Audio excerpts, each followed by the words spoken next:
You get that? And it's his legacy. That is not my legacy. My name is Chaz, and this is my legacy. My episode's really hype except for that. Don't put that in, please. You know he's going to put in you begging for it not to be put in. Don't put that in either.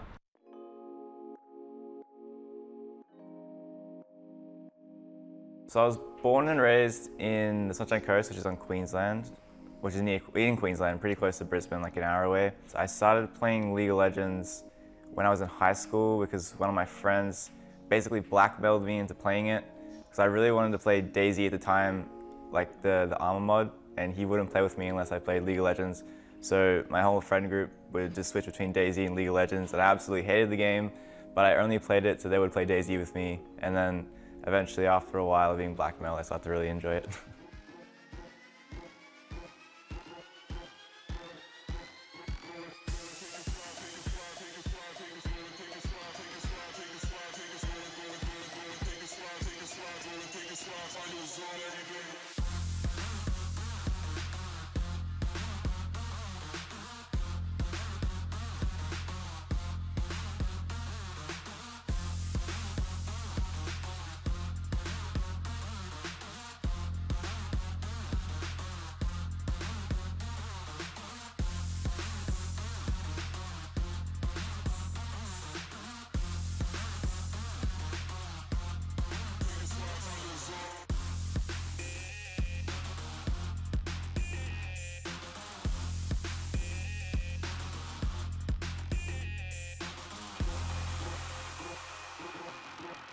Playing professionally, I kind of just accidentally got into it. I wanted to join like random tournaments for RP, and I kind of stumbled into Open Ladder by one of my friends inviting me to play in one of those tournaments of free RP, and then ended up being Open Ladder, and he wanted to take it really seriously. Everyone on the team wanted to take it really seriously, so obviously I also took it really seriously, and we did pretty well.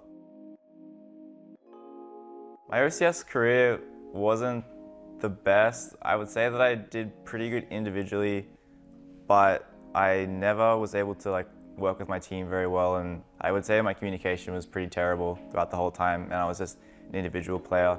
I managed to stumble into Alpha Sydney on the last week back in 2017. We did a lot better than originally expected. Either way, I would say I did really well individually considering it was my first OCS split, and I was absolutely terrified the whole time. I thought everyone was really good, and I was just kind of some little trash can. I got picked up to play for Outlaws in the finals of that split, so they replaced their mid laner for me and played the OCS finals as well as the OPL promotion series. 2018, I played Friendprox the entire year. I would say I improved tremendously throughout the entire time as an individual level and just with skill, and I would say that is what ended up getting me to Legacy. Obviously, it wasn't a waste of time. It was, a really good experience the whole way, and I don't regret any of it. Since Origins, Chaz has become a lot more consistent. He's also talking to his teammates more, which is really important. However, on an individual level, I think he still has the same spark. Who are you? Who are you? Alright, who are you guys? Wait in my room. What? Wait here. Who are you? Didn't you win trade? Hey, you win traded. Hey, you make a good point.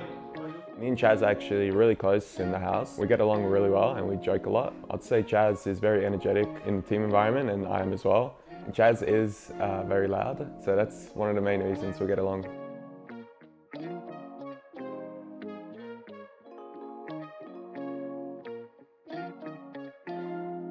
Mr. Wendell here and all the people on that team were kids with a dream.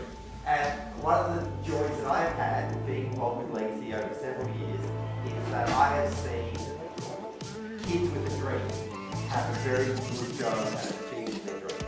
Binding on him? Tower? Yeah. Peel. Peel back. Front it back. Kill Ali. I have the root on them. I'm ending. And then. I can't. End the game, boys!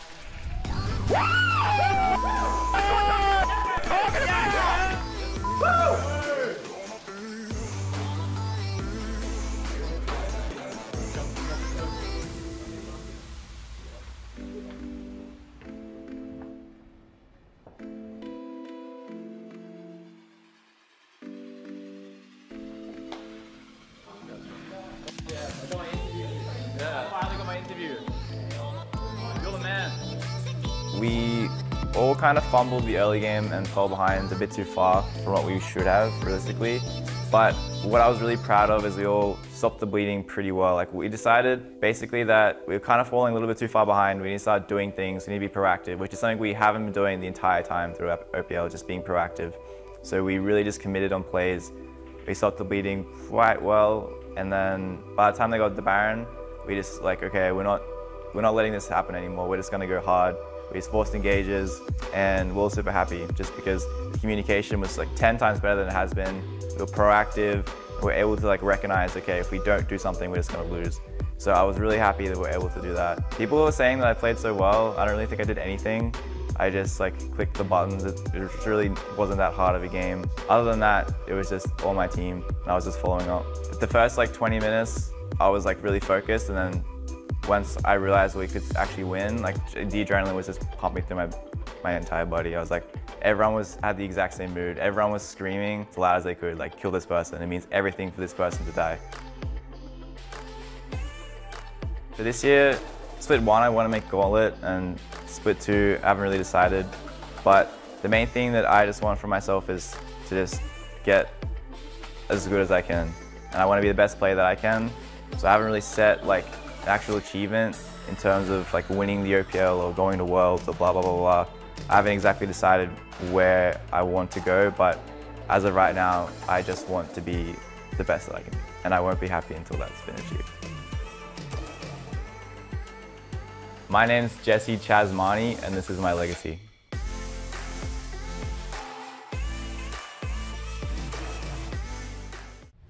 Welcome to Snowball's OPL Top 5. Let's teleport back to lane and see what happened. Firing off at number 5, Praetor shows off his insane ability to hit targets with global ultimates once again, this time with Jinx's Super Mega Death Rocket.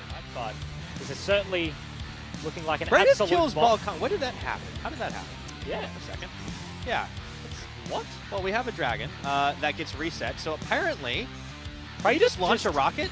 He must have had vision. We got to see a replay of that. Yes, what happened? I want to see that one again. Yeah. Because, by the way, that's not the first time Praetor has cross-mapped something crazy. So let's take a look. Volcan is obviously sitting in the Raptor pit right now. Sorry, in the Dragon pit. And do they have vision? Is this blind? Oh my That's blind. God. He almost stole the dragon that's too. That's second time in a row. 2 weeks. Last week it was the Ezreal stealing the Baron. Blind. All right, so here's a silver lining right now for Praetor, is the dude is a sniper. Coming into number 4, Order are down a man, but when Swiffer is really feeling it, he doesn't need a jungler to steal Baron. He hasn't even pulled the trigger on his teleport in. And he's just going to immediately start pushing that wave as soon as they get the smite down. One attempt by Swiffer to steal it away! You gotta be kidding me! And Swiffer steals the Baron. A wry grin out of the captain of Order. That was the last play left available. That might have saved the game for Order right now. They've got a long way to go here, Spawn, but that was about the only thing they could have done.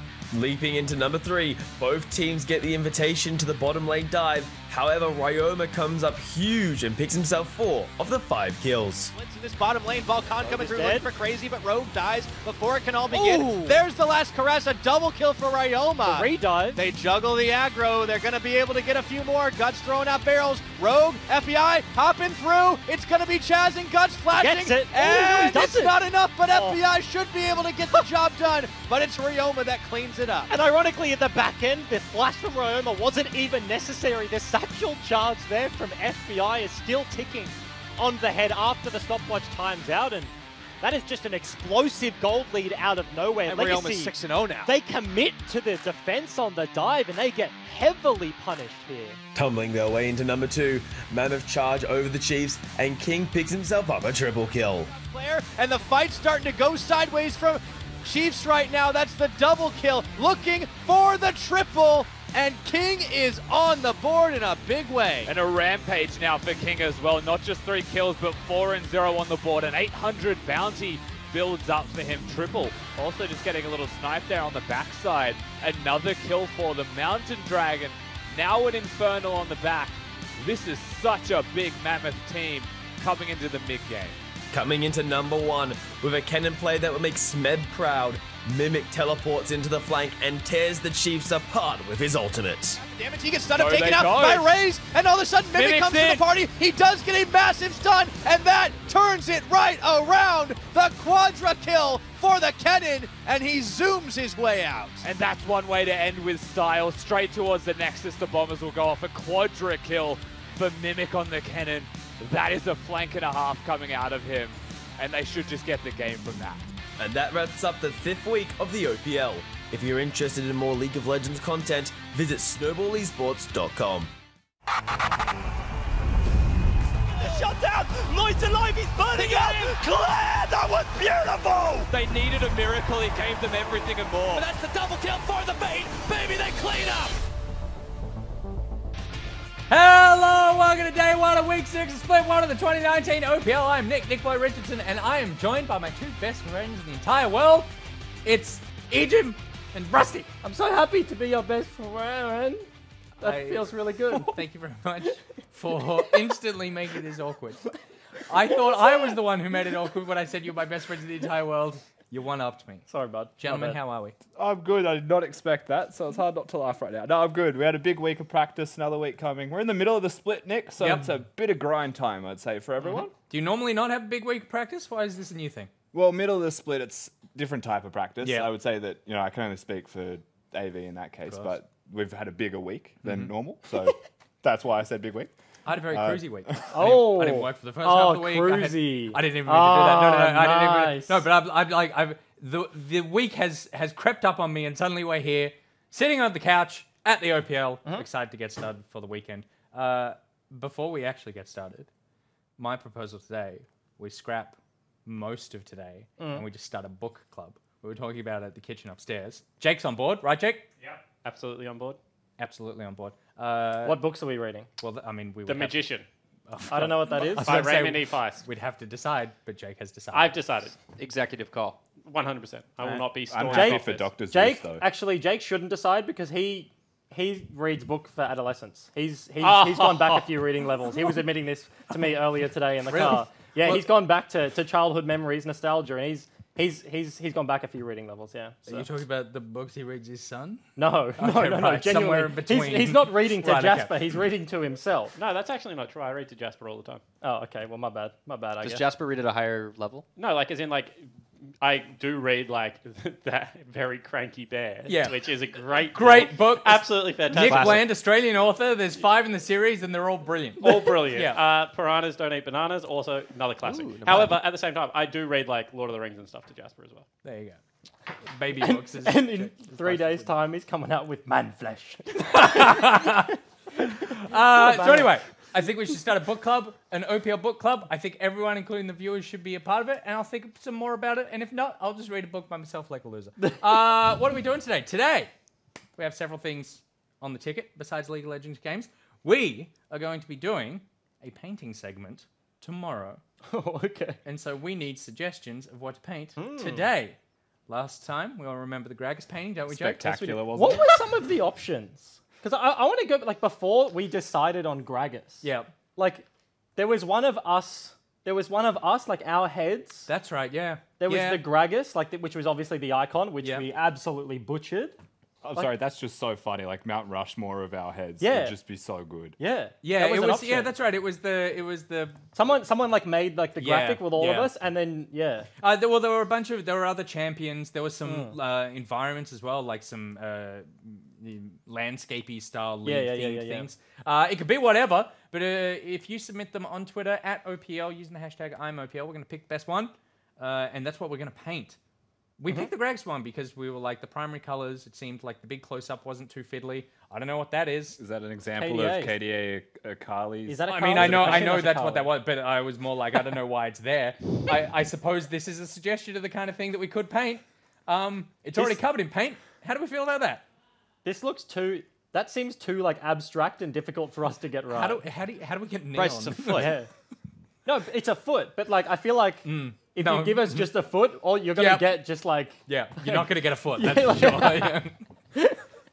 And then the other thing, we'll be doing another Ask Nick Boy, Nick Bag, whatever I call this segment. Send in your questions, which a lot of you have already been doing to asknickboy@gmail.com. We'll answer them on the show. I think we all love to learn, and so this is a good way for us to all learn together about Jake's reading level or whatever it is we want to learn about. Other things that are on the docket today. We have League of Legends games. Yes, we do. Very excited. The schedule for today, we've got Bombers versus Direwolves. Game number 1. Game number 2. I would say is match of the day. Match of the day? You say that? Maybe. I would feel like it is. I would feel like it probably is as well. I also feel like that. Jake, you agree?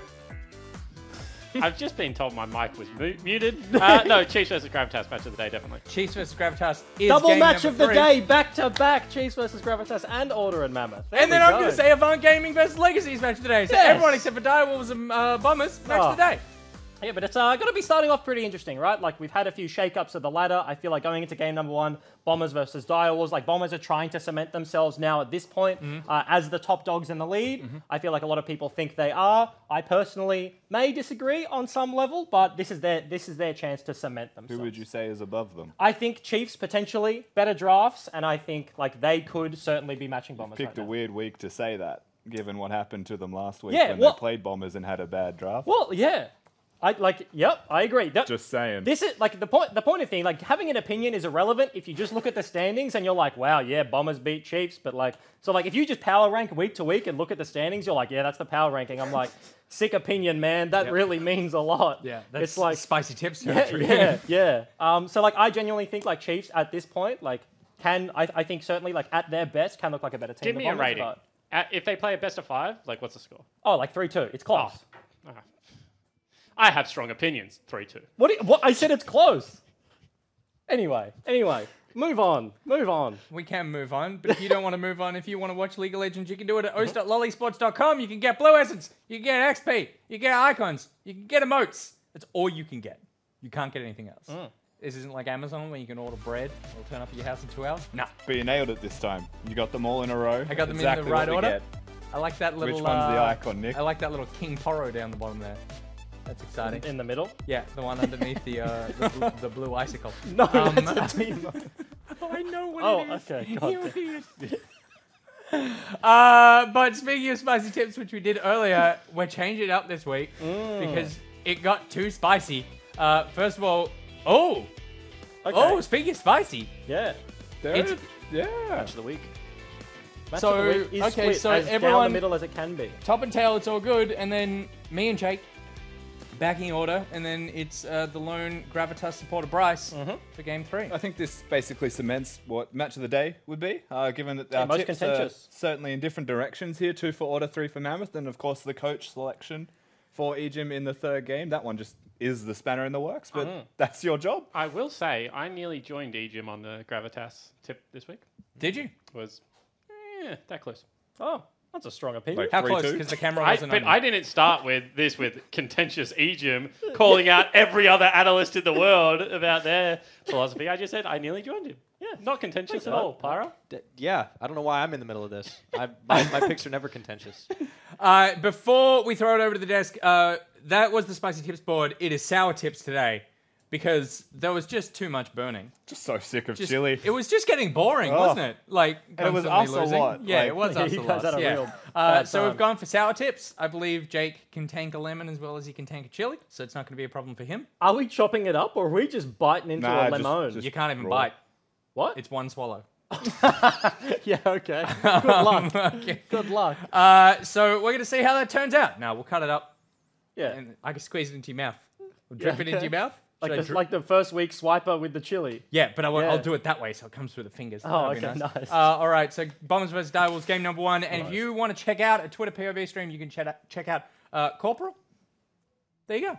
Oh, yeah. That's all I need to tell you. I'm going to throw it over the desk. We've got Pyro and Jake. Great transition. Thank you very much, Nick Boy. We're going to get into the first game of the day for week 6. And yeah, it's top versus bottom here, Jake. This is going to be interesting. I just want to bring it back a little bit, Pyra, because we started the show with Ejim, Rusty, Pyra, and then I got introduced as Jake. I am claiming the best friend in the world status right now. I'm the only person on the first name basis with niche. I was wondering where you were going with that. So yeah, fair enough. Oh, yeah. I like how you went with niche. That's the pronunciation. Absolutely. Okay, good people stuff. need to stop playing with the microphones over They there. definitely Anyway, do. yeah, this is going to be a really good game. I think that Bombers are one of those teams that is going to try and play incredibly fast against a team like Direwolves, and we've seen that Direwolves can slow the pace of the game down. Now, Direwolves had a pretty disastrous last week, and they weren't able to do that against a couple of teams, but I want to see if they can get back to their best, because we know that this is a well-coached team. That is completely fair. Now, if there's going to be a particular standout player on the Direwolves side for you that will be able to try and slow that pace, who have you got your eyes on? Oh, Biopanther absolutely has to try and calm down Mimic. Mimic last week on the cannon, my goodness. Yeah, man was running gracious. nuts, and Bio is the experienced player on the Direwolves We squad. say experience, they're all kind of young, like, to be honest, but, like, obviously Biopanther went to Worlds, was the substitute at MSI as well. So it's all relative, right? Yeah, Get Back has been around a little bit as well. Udisoft also there. It's really their bottom lane that I would say is the inexperienced part of this roster. A year and a half played as League of Legends is kind of enough in my opinion. So I think that, yeah, Biopanther has a very difficult job of, you know, being the person that needs to batten down the hatches on the top side of the map. But the Bombers, they just want to keep winning. They've released on their Twitter page today, Pyre, I don't know whether you followed it, that it's been 21 days since they've lost a game of League of Legends in the OPL. Looking to make that 22. I mean, they are the de facto top team, a 9-1 record right now, and the only loss they had was against Chiefs in the last round robin. They wiped the slate clean last week. We'll see how they can continue to do that. We're in picks and bans, of course. There's a Nocturne off the board. Yasuo as well. Yasuo has been an interesting champion choice of late for a lot of OPL teams. He's broken. Yasuo is, so last week, you know, say what you will, there was a lot of spell thieves and stuff running around. I think there were some counter strategies. Not anymore anyways. We've Yeah. got that hot fixed finally. Absolutely. Now that we've seen him run back around in the bottom lane, Sejuani's rearing her boar's head Bristle. Bristle has been making appearances on Summoner's Rift. Yasuo seems to be one of the best blind picks that you can take in AD carry as well as bottom lane, so I like the fact that they're getting rid of it. Speaking of blind picks, I think the Nocturne has been something that's been giving a lot of teams headaches in terms of his Paranoia ultimate. That's been taken off the board as well. Well, I like the coupling of it with Vayne. I actually wanted to talk about this when we were talking about a different game. I think it was Mammoth that played the Nocturne Vayne combo. One of the teams, yeah. Yeah, if you turn out the lights and then Vayne hits ultimate the final hour and starts going invisible, makes it real difficult to team fight against a Vayne. So maybe worried about Andrew and, you know, Udisoft playing something a little bit cheesy there and a little bit more teamfight comp-esque, so they get rid of that one on the board as well. Sion locked in for Biopanther makes a lot of sense. Maybe trying to bait Mimic into the tank versus tank matchup and take something like the God in the top lane. He's about to get knocked down as well, so maybe the final patch will see him played a lot. Have his pick of it for sure, since the Sion lock-in was pretty quick on the Direwolf side, but otherwise we had the matched mid laners, and then Rogue will now pick up an Alistar on the Bomber side. That doesn't really surprise me all that much. Rogue is a very good Alistar player. In saying that, kind of disrespectful to Corporal. He now gets his pick of counter matchup, and he can go something like the Morgana. Morgana just shuts down all of Alistar's aggression in lane. Braum out team fights him as the game progresses. Thresh sets up ganks. Really is one of those pieces that you like to take on red side, then double ban support away and kind of pick your poison. Would like to see them go towards something like the Morgana here and try and shut that aggression down. We may see it yet on the Direwolf side. Andrew does get a lock-in of the Kaisa. But let's talk a little bit about the Aatrox pickup for Bombers here, because this should be top lane, but I suppose it can flex. Nah, it's top lane. Mimic played it last week. He played it into Karma, Spell Thieves. Swiper played that one, I believe. No, who played it? So he played Kennen into Swiper. He played Aatrox into a Spell Thieves top 100% and ran over the map. So Let's see, who did Bombers play last week apart from Chiefs? Don't know. It was Legacy. Okay. Legacy? Yeah, all right. Yeah, so that makes sense. Yeah, was able to pick up some solo kills. So obviously looking to keep that momentum rolling. I think Double Dash removes Aatrox from the mid lane champion pool, but certainly still excited to see him as a top laner. That's fair. Now into second ban phase, we have Braum taking out the board for Bombers side, and on the Dire Wolves, they'll get rid of Tristana. AD carry pool has shifted a bit since patch 9.3 did drop. Wonder if they get rid of something like Vayne, Ezreal, Kalista also. There you go. Yep. The reason I say that is Vayne, very good scaling, can go even with Kai'Sa, just given the fact that they'll have the superior support at the moment. On the flip side, Kalista is the biggest lane bully that you can run with an Alistar, and then Tristan is just FDI's most comfortable champion in the game. So I think that's why they took those ones away. This is a little bit of a different look, however, because Tahm Kench doesn't really fit the dive mantra that kind of Biopanther and Andrew will be running. So maybe there for the Zoe to try and keep her safe in these team fights. Possibly. I mean, the overarching Direwolf strategy has been to try and get things to the later stage of the game. That can certainly help do it in a defensive manner. But for the Bomber side, FBI will get the lock-in on the Vayne, and they pair it with a Balkan Kha'Zix. Yeah, and this is really interesting now, right? Because they've got Engage coming out of Ryoma as well as Rogue, probably. And then they've got a ton of follow-up damage. However, Kha'Zix not necessarily known for his team fight. You would say that Sion should be able to outperform Aatrox in a team fight as well. So really across the board right now, I'm liking Direwolf's comp. If it wasn't a 1-9 team versus a 9-1 team, I would very much like what Direwolves are running with going in to a team like the Bombers. But you have to think that if this Bombers comp gets ahead, if they're able to access the flanks, if Balkan gets some early kills, they are going to really be able to play fast and loose the way the Bombers like. That's going to be the trouble for Direwolves, and they've had a really hard time of it, not just in this split. The 1-9 record, of course, will speak for itself, but the Direwolves play together well as a team. It just seems like they get outplayed, they get out-executed for the most part against better teams, and at the moment, there's none better than the Bombers. Yeah, absolutely right. You know, the one win they were able to pick up was against the Mammoth lineup.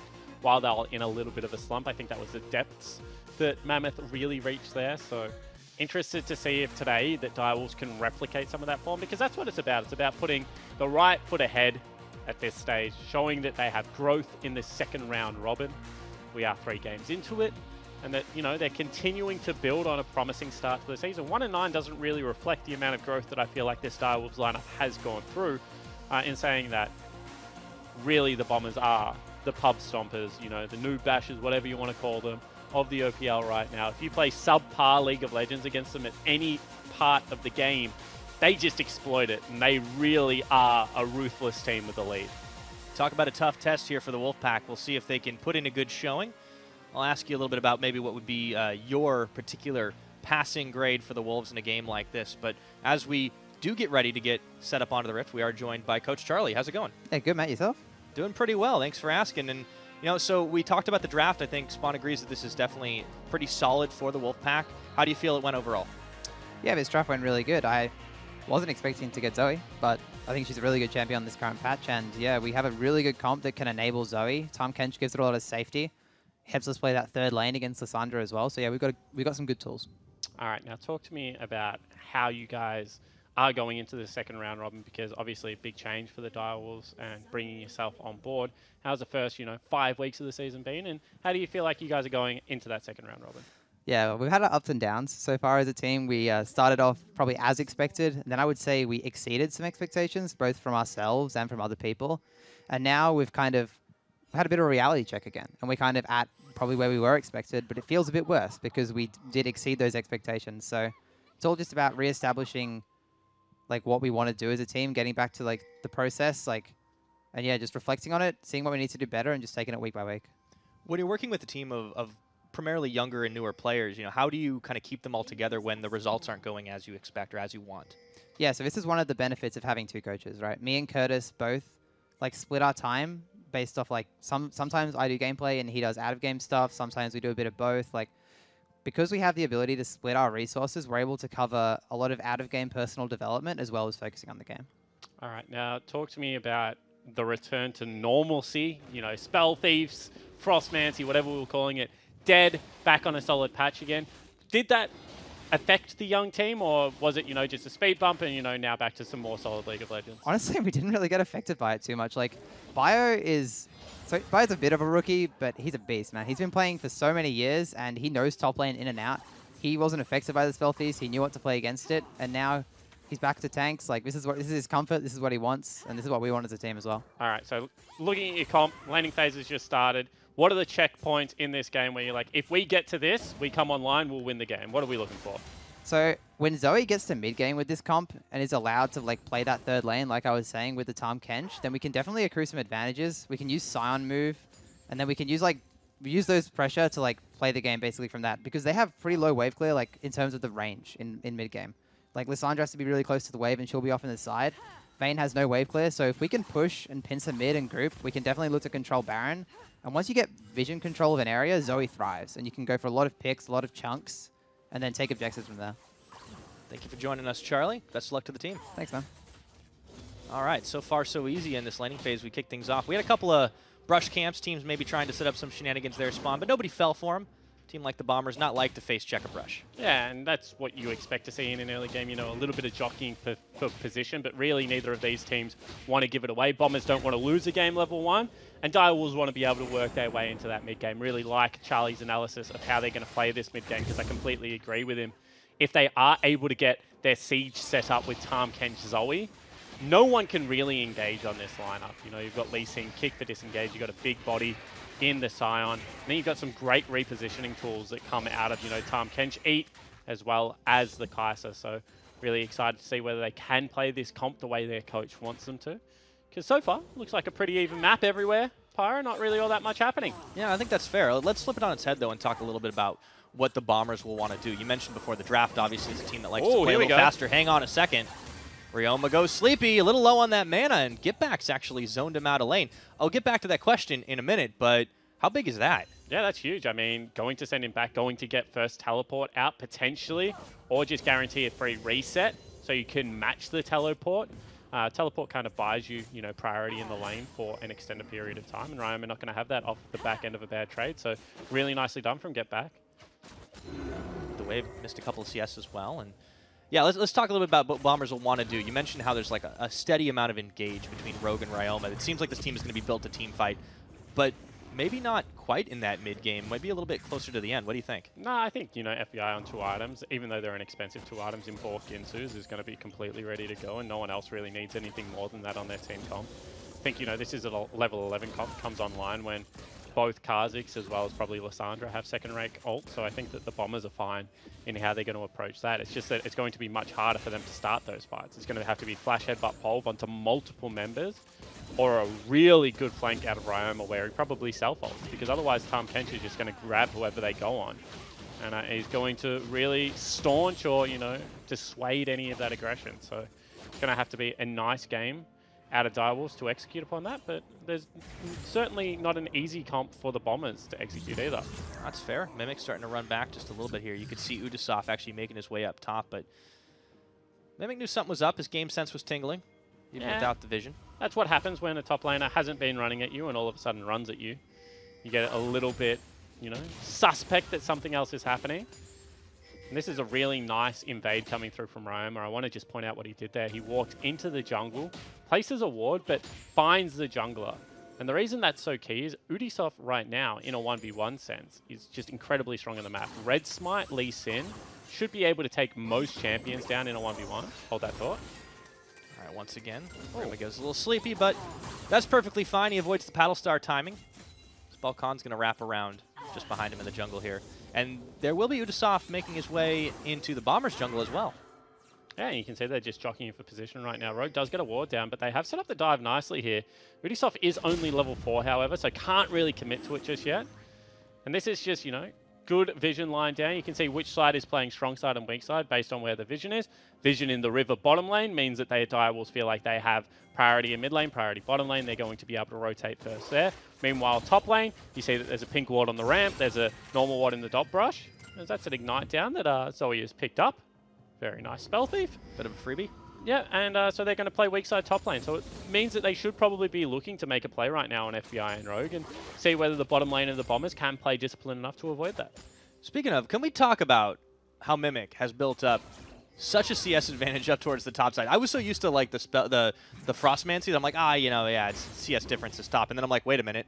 We hotfixed that. This is a Scion Aatrox lane. What is going on? Biopanther way down on the CS. Yeah, it certainly is. This is kind of where we saw him initially become such a threat, is his lane bully status of Aatrox when he wasn't played into something like Urgot. So everyone else, hold that thought. Balkan level 6, he might kill Udi here. Down, Udasoft is going to start running for it actually. Right now a little bit low with the isolation damage. He's forced to ward hop out, and Balkan says, thank you for the leash, as the teleport will come in to make sure that he maintains that. Yeah, and what I was saying is that kind of this is what Aatrox was redesigned to do. His passive is very good versus tanks. He has good sustain if you can hit champions at the moment. Of course, we took it away from his creeps. So that just means that, you know, playing the lane matchup very well. In saying that, Biopanther should be able to outscale. Ooh, it's going to be a little hard. He's going to have to run away first. Biopanther really is going to be very reliant on that scaling factor comparatively, whereas Bombers, you know, as you pointed out, they want to get out to a faster start, an earlier start. And this is a team with so many threats. Like, all you have to do is watch Mimic last week to show that this team has multiple carries in multiple lanes. I mean, every single one of their players is a carry. Even Rogue, who plays support for this team, is, you know, the best engaged support player, I think, on the server, up there with Destiny. And you have to really respect every position that this team plays. And I mean, that's why they're 9-1. They're just, every single week, someone else can play well. Another Sleepy Trouble bubble hits. Okay, gonna land this time. The Paddle Star comes through, and Ryoma is going to be forced to use his own Frozen Tomb. Get Back immediately cleanses it, so it is a summoner burned. Yeah, very surprised that Get Back cleansed that, given the fact that he was more towards the bottom side of his lane, and he knows that the Kha'Zix isn't there. Kha'Zix doesn't have ult, would have been able to, you know, cleanse walk away most likely, even if he did fly in, so a little bit strange. However, Volkan putting on a jungling clinic right now. This is about to be a double buff second rotation. Rogue like does it. a really nice thing of rotating over to his jungler. There's only a Tahm Kench there. Ryoma continues to take some punishment here, but everywhere else on the map, Direwolves are finding themselves losing about a bit out here. Andrew trying to force Rogue and Balkan away, but the blue buff is already gone. They're going to try and chase this, but Bombers are out of there. And I mean, that's going to be, you know, a 4 camp lead right now for Balkan, so performing very well. Yeah. I like the little combo there, Corporal delivering Scuttle Crab to Udasoft, a little Uber Eats action. Yeah, certainly would have preferred to grab a champion and spit him back, however. So very nice job of the Bombers. And, you know, they're 1,500 gold up right now, and they haven't even had to kill anyone. No, they're playing it easy. Yeah, whilst we keep saying that, you know, mid lane looks like it's going well, really isn't going that well. It's actually not even a CS advantage here. I mean, for all the poke that Get Back has been laying down, he's actually not been able to force Ryoma out of lane too much. The teleport is burnt, but that's about it right now, and all Direwolves are getting for this is a Cloud Drake. Yeah, and you have to say next time Ultimate is available for Balkan, which is right now, Get Back should probably die. So I think that Ryoma has done a really good job navigating this laning phase. You know, top lane up 20 CS, mid lane, even in a counter matchup, bottom lane up 20 CS, jungle up 20 CS. Everything really looking Bombers right now. Yeah. Direwolves need to be able to make a play somewhere on the map. Not that they haven't been looking for it either. Udasoft has been top, he's been bot, but they haven't pulled the trigger on it. It's just been great vision secured by Bombers. Look at this now. Balkan going to use that top side advantage that they have to really start firing away on the Rift Herald, and really not a whole lot Bio or anyone else can do about this. I kind of disagree there, because they have Tahm Kench right now, and they have push in the bottom lane. They should just be able to Tahm Kench ult upriver and put a stop to this. It should be a 5v4 there. Feels late though, that's the thing. Yeah, no teleport available on the 80 carry. And they had the shop advantage as well. They just didn't decide to rotate towards it. Rift Herald takes a long time to do. Like, it is a serious tempo investment. Whilst that was done, you know, Ubisoft took his bottom side camp and got a recall in. But Balkan, now that he has it, will be able to get, you know, a very nice back with the Rift Herald empowered recall, as well as, you know, the fact that he's going to get at least 2 turret plates out of it. You just have to say that overall, right now, the Bombers look like they have control of more of the map, which means you're generally winning the game even before gold comes into it. Yeah, that's fair. They're going to be in that good position in the mid game. Now, looks like Udasoft will tag in with Biopanther to try and take down Mimic, forcing the flash out immediately. Meanwhile, back to mid we go, and there's the trigger being pulled, but Get Back's going to be the one who's first blooded. Direwolves had the number advantage and still lost. And they used so many summoner spells as well. You can see all it was is Balkan's flash. Couple that with a flash, a heal, as well as a flash coming out of Get Back. Direwolves lose everything there, as well as First Blood, as well as a Rift Herald drop in the mid lane. They're going to be down 4,000-ish gold, Pyra. This We're is only a really good push. 11 minutes into the game. Bombers are not going to let Direwolves get to that mid game with any sort of advantage right now. They do get backed off from the mid lane push thanks to Corporal and Andrew's rotation, but it has left free farm away for the Vayne, and you know, that's also going to create a problem when you consider that's going to mean a little bit faster that FBI can get to those 2 items. Look at what Rogue's doing. Rogue waits in Fog of War. All that means is that all of a sudden they have to walk the long way around. They can't cheat down the forest, down the river, even though they know Balkan's gone back. That's 3,000 gold lead right there for the Bombers lineup. You know, 800 in a counter matchup, as well as everything in the jungle position, 1,000 gold. Which is really nice, solid play from the Bombers so far. It's a lot. It really is. And, you know, you can see it reflected in the gold there in a lot of the different players. Now you're already going to start seeing some item buys coming in. The Blade of the Rune King is picked up by FBI. Ryoma has his Hextech Proto Belt. And Balkan's got some roaming boots. So he's getting around the map pretty fast now if he wants. And so can Rogue. Yeah, absolutely. And I think one of the big things that brought Kha'Zix back into the meta was the ability to go Moby Boots again. as well as pick up that R evolution. You know, the 3 stealths, the 3 passive procs just do so much damage at this stage of the game. Really good early game pressure jungler. And, you know, really enjoying watching Balkan jungle in the OPL. He was one of the big question marks of this team. Had never played a professional game before. Sure, he was a Korean import, deserved all of that status, but had not shown all that much domestically. Now looking for Udi, potentially. And he does find him, get the isolation damage out, and tastes his fear. In, meanwhile, comes Corporal, but it's a little bit late, and Rogue will be body blocking for the sleeping Kazakhs. Gets the knockup, Wyoming rotating around the side as well. Corporal's already popped on his gray health, and it looks like they will close the gap. That's a golden catfish, but I think it will be a prize here for Ryoma and the rest of Bombers. Get Back does delete Rogue off the map. It is a trade, though, 2 for 1. Yeah, it certainly is, and meanwhile, top lane. Looks like Mimic is going to get his passive popped up. Biopanther already into the zombie form. Let's see if we can get a little bit back here. I don't think it's going to be enough. Mimic lives. There was fights all over the map, but Bombers still getting the better of it. Yeah, they certainly are 4-1, and now they are that 4,000 gold lead ahead. Get Back still trying to do what he can. It has fallen down in CS, and FBI has played the Vayne dream game. He has not left his lane. Everyone else is roaming around. They're everywhere. He's Farm Simulator 2019 right now. He's going to have a great time all the way to his second item, but let's talk about this first, and then I want to get back to Balkan. Biopanther has had a roughie of a game. Yeah, it certainly has, and you can see right now that Mimic just pops the wings, goes in, gets that passive hit, will even burn the stopwatch out, and that's just so much damage that comes out of the 3rd Q if you land it in the sweet spot. Biopanther, of course, the zombie tries to turn that one around, but not going to be able to. During the replay, Direwolves flip. They send Andrew top lane, but he doesn't even stay to push out that wave. They're going to lose bottom lane turret as well. This mid game, it's just not going to be impactful at all. They have lost just about every objective here, and it's just been great play as a team and individually from Bombers. I really want to touch on your point about Balkan because he did come out of nowhere, and look at what he's doing now. Get Back is limping away. Good barrier, saves his life, and meanwhile, Udasov will pick him up. I guess that's a bit of a caster curse right there, but he was double teamed. Yeah, it certainly is. They have to burn. Once again, a summoner. Rogue in trouble now. Yeah, he's going to get caught down, licked, and taken out by Biopanther. So Bombers do get caught snoozing just a bit, but Direwolves won't push their luck here. There is an Infernal Drake on the map. You can bet they want it. Yeah, they have to try and take it right now. They're so far behind, and this is the one time they're going to have a numbers mismatch. So really nice play out of the Direwolves. They sack a top lane wave. I think most people would have expected Andrew to stay up there, to instead rotate him immediately to the Dragon. They are able to pick Rogue. Balkan gets a little bit over-enthusiastic mid lane. He falls down, and that's just a really nice play against the tempo. Direwolves trying to force mistakes, managing to get it this time around. And that's the one place they've picked up advantages, is in the Dragon department. They now have the Infernal on top of that Cloud, but Bombers still holding on to a 4,000 gold edge 15 minutes into this game. And I wanted to ask how the Direwolves game plan should change based on the fact that they did not go even in the laning phase. Here we go, though. Another fight. Mimic dodges the lick, walks away. All right. Yeah, what's going to happen differently here? I don't think anything's going to happen differently. The problem is you're just going to play a 1-3-1 from further behind. So kind of what they should be looking for is Zoe can't side lane.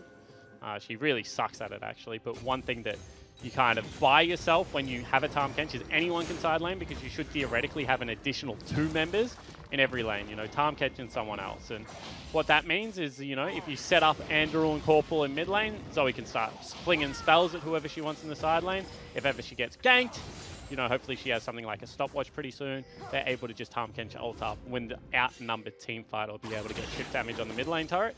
The other thing they can do is exactly what they're doing now. Zoe can also 1v2. She's got some of the most obnoxious wave clear in League of Legends. And then you just continually collapse your sides towards Zoe and look to pressure the mid lane turret. It's going to be a hard turret to take, however, because FBI is pretty farmed. Not fed yet, but pretty farmed. And if you ever make a mistake on one of those hops as Zoe, it's just going to get chased down. Yeah, that's fair. But at the same time, this is, you know, what the game plan was for Direwolves, try to keep the pressure on in forms of waves. It's going to be harder for Bombers to push it back thanks to their champions. It's what Charlie was talking about in their interview. But there is one caveat to every 1-3-1, and that is you have to enter mid-game even or ahead. You can't enter mid-game behind, because all that happens now is if Mimic pops his wings and goes on someone, you have to respond. That means you're Tahm Kench ulting or using one of your teleports that you don't want to.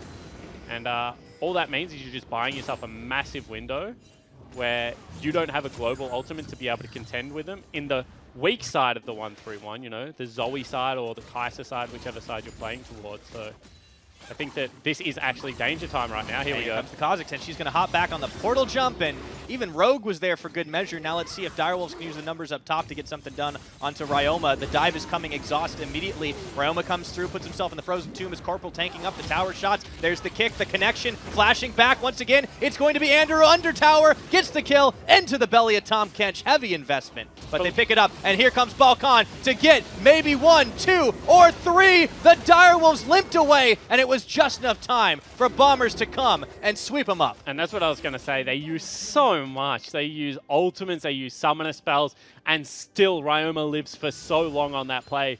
It was the correct play to look for, but they just don't have enough items to be able to go with it.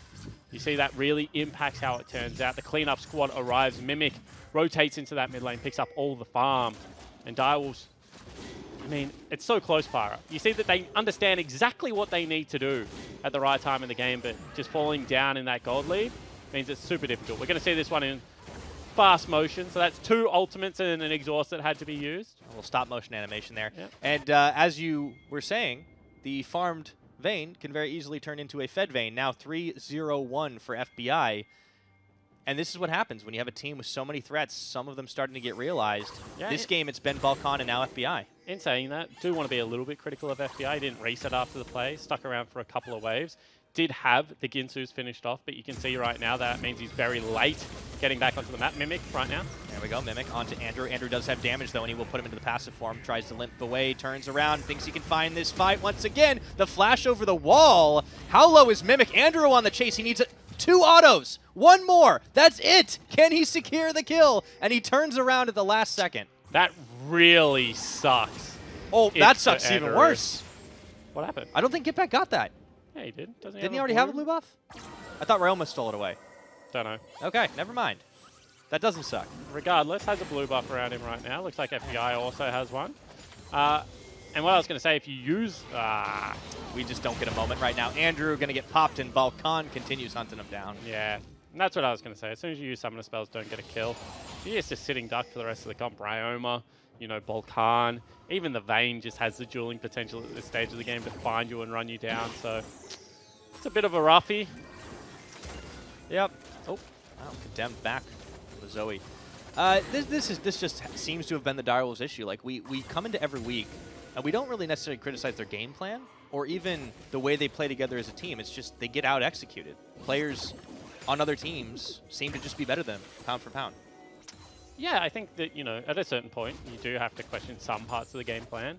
Like, they do have counter pick in mid lane, but their bottom lane is a lane that's designed to go neutral, and they went fairly neutral. Like, FBI went up like 10, 15 CS, but I don't think that that's really how you're going to stay in a mid game versus the Bombers. And you also got your most experienced player playing a tank into carry matchup, which kind of sucks for Biopanther. He wants to maybe be able to flex a little bit more of his muscle. It was a blind pick Scion too. Yep. They clearly didn't prioritize that lane. So that's why I'm saying, like, you can throw certain parts of the game plan, you know, some questions.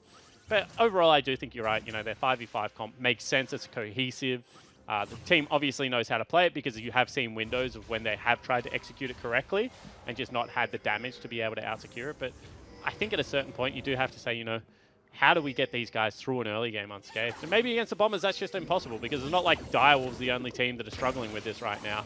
Certainly, the whole league seems to have some issues with it. I think that's totally fair. And, you know, Bombers just have been our de facto best team, kind of cemented as of last week. I mean, they are 1-1 versus Chiefs. I do want to remind people of that. They are, but it's been a while since they've lost the game. Bombers still trying to chase it down. I think the real key is here, though, as Get Back gets popped back, he doesn't go down, burns his flash.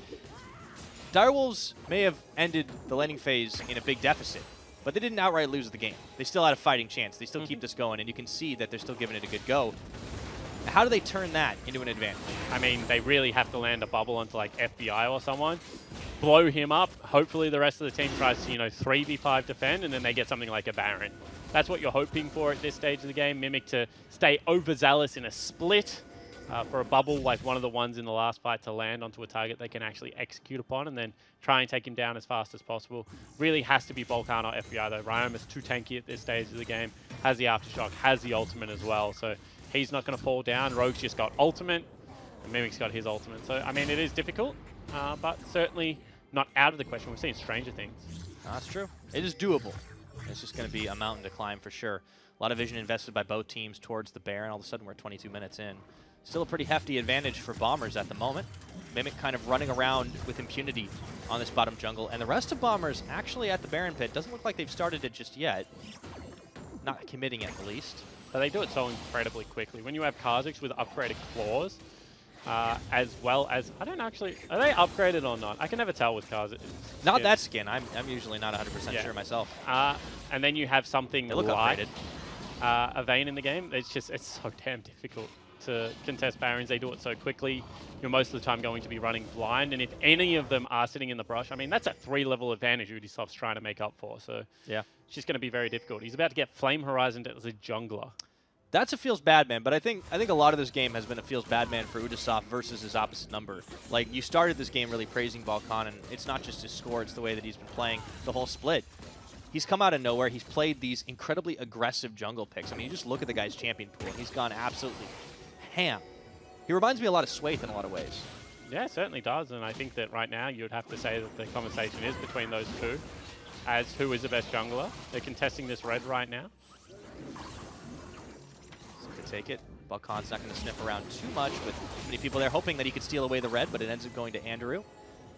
Elmo was there, but this shows you how much control the map Bombers have, the fact that they can hang around in that jungle, even on the shallow side.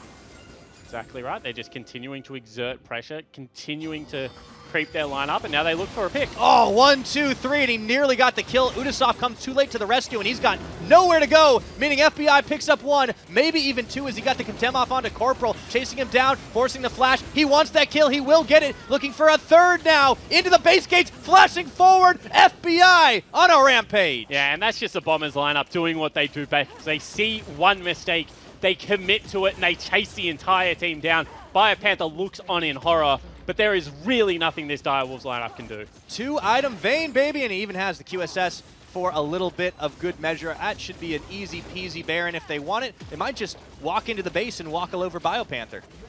They just want to break the base. As was mentioned by Coach Charlie, they do lack range on this composition, so if they ever do get into a siege situation, it's a little bit hard to break the base, so I like the fact that they prioritize it. Once again, they've got the superior jungler in levels, in how much damage he does right now. It just seems like Direwolves are half a step behind. Like, we've seen so many of those Tahm Kench ultimates, Abyssal Void just coming in just too late. Mate, they're 25,000 gold behind. They're not half a step. They're about to get... Do you remember when you, no, as a kid, they're you very played behind Mario in that Kart. regard. You played Mario Kart, and then, like, you're like, maybe 5 or 6 or something like that. Yeah. Nintendo Entertainment System, and then you're like, hey, maybe I'm catching up. Like, there's people back on my screen. It's like, no, they've just overlapped me. Like, that is legitimately what has happened in this game, no, that's happened. The problem is there's no blue shell available, but what I'm talking about there wasn't a blue shell in my Mario Kart ever. Well, not either. in NES. I'm talking like N64 and up, my dude. Get out of here with that stuff. How old are you? I'm 28. I'm older than you, and I played the N64 version. Yeah, I played the SNES I wasn't cool. version. I had a SNES, but I had Donkey Kong Country, man. That was my jam. Yeah, Donkey Kong was great. That was Max's favorite game. Also had the best music. Atlas was a big Donkey Kong fan. Fair enough. It's a great game. Can't take anything away from it. All the bananas. But in this particular game, yes, Bombers are very far ahead in the pacing and the gold. I just mean the Direwolves have been just a little slower to react. Well, that's what gold gives you, right?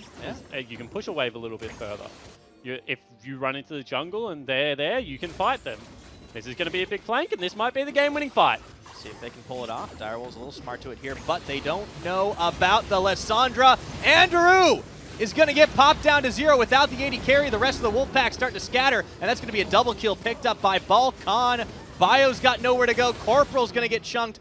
FBI gets a godlike kill. Are you kidding me? It's not even 27 minutes. And the Bombers just showing that they're a very good team fight team at the moment. Direwolves have 2 members left up and available, but I don't know whether it's going to be enough. I don't think so. They're going to take it nice and easy, though. Just go on a little scenic tour of the Direwolves base. That's 1 inhib, now 2 going to be fired down. Still about 20 seconds before Bio will come back up. And Bombers will not push to end it just yet. They've done all this without a Baron, by the way. Certainly have. 27 minutes into the game now with 2 inhibitors and a 12,000 gold lead. It should be a free Baron, if I've ever seen one. It's actually going to be rushed by the Wolfpack right now. I guess, you know, at this point, you've kind of got to go for gold because your base is going to be in shambles either way. This is a do or do not, there is no try kind of situation if I've ever seen one. It's very obviously happening right now, and Balkan's coming for it right now.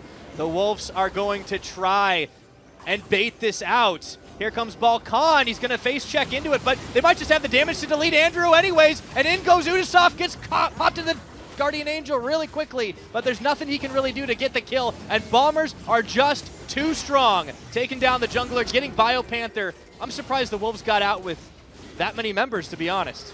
Yeah, they have 3 members alive. They lose summoner spells on most of them, and Bombers will take themselves a Baron, it looks like. Get Back needs to make a heroic steal here. He can certainly try, but this is not going to be easy with Rogue here. Battlestar already spent. They're going to get everything and more because Corporal's down. There was no chance for Get Back to get in there. He's going to have to cleanse, and this is full-on nightmare scenario for the Wolfpack. Yeah, it certainly is. They take themselves the Baron. Now Mimic. Oh, boy. Get Back. Could not get back in time. Mimic didn't hit him with anything there apart from an auto attack. He just walked into his face. Yeah, still enough. They should end the game. Yes, they should. Alrighty, well, here we go. This looks like it's going to be the final fight here as the Condemn comes through. Udasoft is taken out. Back onto the fountain. You can see Bio charging in, but he's going to be body blocked away from his own Nexus here as the Super Minions, the Baron and Power Minions, do their job. Bombers flexing their muscles here at 29 minutes, and they take their 10th win in the OPL. And look, Pyra, it wasn't the fact that the game was so short. It wasn't like the Direwolves didn't have any plays that they could make. It was just that every single time the Bombers said, all right, let's fight, they won. And they won decisively. There were team fights where they were hardly burning summoner spells and picking up the entirety of the Wolfpack. Out-executed every time. I mean, it just was a showcasing of how much a better team Bombers are. And this isn't to take away from the Wolves. This isn't to say they're horrible, they're bad. But Bombers are just so good. I mean, they certainly made them look bad.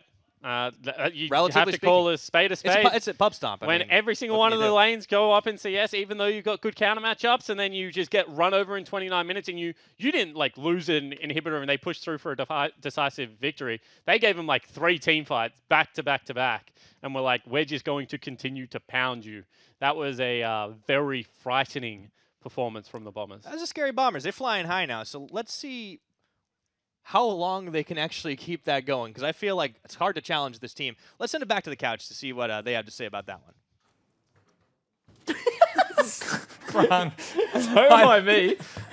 I thought we would have had time. That's so disappointing. Yeah, look, as far as victories go, like that that canvas that clean execution. It couldn't be cleaner.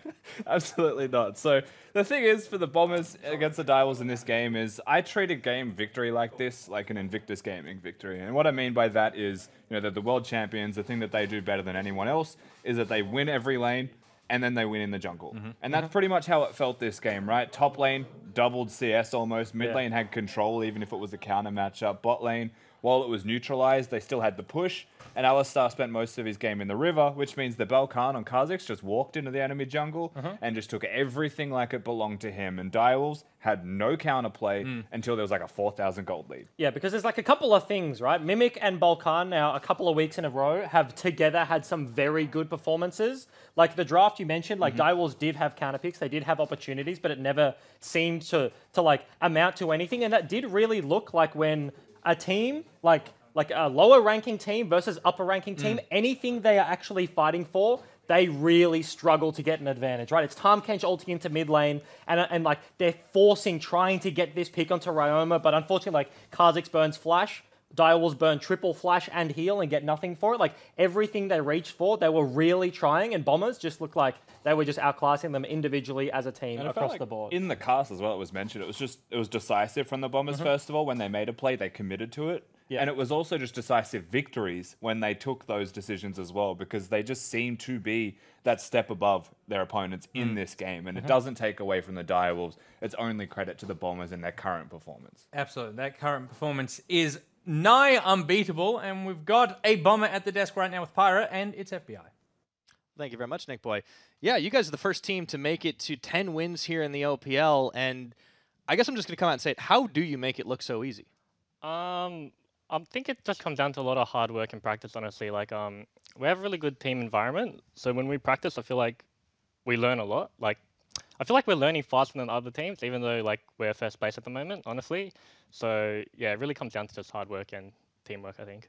Okay, so, like, specifically, where do you think you have that edge? Is it meta-related? You guys just have a better grasp of the game, or? I think we have probably, like, the best mechanical players in the server, honestly, on this team. And also, I think we have really good communication, despite the fact Balkan's English is still not too hot. He's actually really good at communicating with just, like, broken English and ping, so...